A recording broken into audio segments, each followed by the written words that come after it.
രണ്ട് വിഭാഗത്തെയും നിങ്ങൾ ഒരിക്കലെങ്കിലും ചേർത്ത് പിടിച്ചിട്ടുണ്ടോ?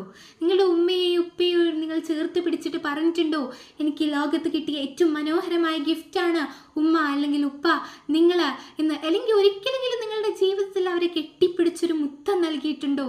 കുറവാകും. ഇന്നത്തെ കാലത്ത് അങ്ങനെയുള്ള കുട്ടികൾ കുറവാകും. അപ്പോൾ എനിക്ക് നിങ്ങളോട് പറയാനുള്ളത്, ഇന്ന് ഈ വീഡിയോ കഴിഞ്ഞു പോയിട്ട് നിങ്ങളെല്ലാവരുടെയും ഉമ്മ എന്തായാലും നിങ്ങളുടെ കൂടെ ഉണ്ടാകും. ഉമ്മയെ ചേർത്ത് പിടിച്ച് പറയാ, എനിക്ക് ഈ ലോകത്ത് കിട്ടിയ ഏറ്റവും വണ്ടർഫുൾ ആയിട്ടുള്ള ഗിഫ്റ്റാണ് ഉമ്മ, നിങ്ങൾ ഒന്ന് ഹഗ് ചെയ്യടാ. അത് അവരുടെ ജീവിതത്തിലെ ഏറ്റവും മനോഹരമായ നിമിഷവും. പിന്നെ നിങ്ങളുടെ ഉപ്പ ഇപ്പോൾ കൂടെ ഇല്ലെങ്കിലും ഉപ്പ ഫോൺ വിളിക്കില്ലേ, അപ്പോൾ അവരോട് പറയാ, അതാവും അവരുടെ ജീവിതത്തിലെ ഏറ്റവും മനോഹരമായ നിമിഷം. ദെൻ നിങ്ങളുടെ ടീച്ചേഴ്സിനെ ഇനി സ്കൂളിൽ വെച്ച് കാണുമ്പോൾ പറയാ, I am very thankful to you. എനിക്ക് ഇത്രയും നല്ല മനോഹരമായ ടീച്ചേഴ്സിനെ കിട്ടിയതിൽ ഞാൻ അള്ളാഹുവിനോട് എന്ത് ചെയ്യുന്നു, ശുക്ർ ചെയ്യുന്നു. എൻ്റെ ദൈവത്തോട്, എൻ്റെ സൃഷ്ടാവിനോട് ഞാൻ ശുക്ർ ചെയ്യുന്നു എന്ന് നിങ്ങൾ പറയാ. കാരണം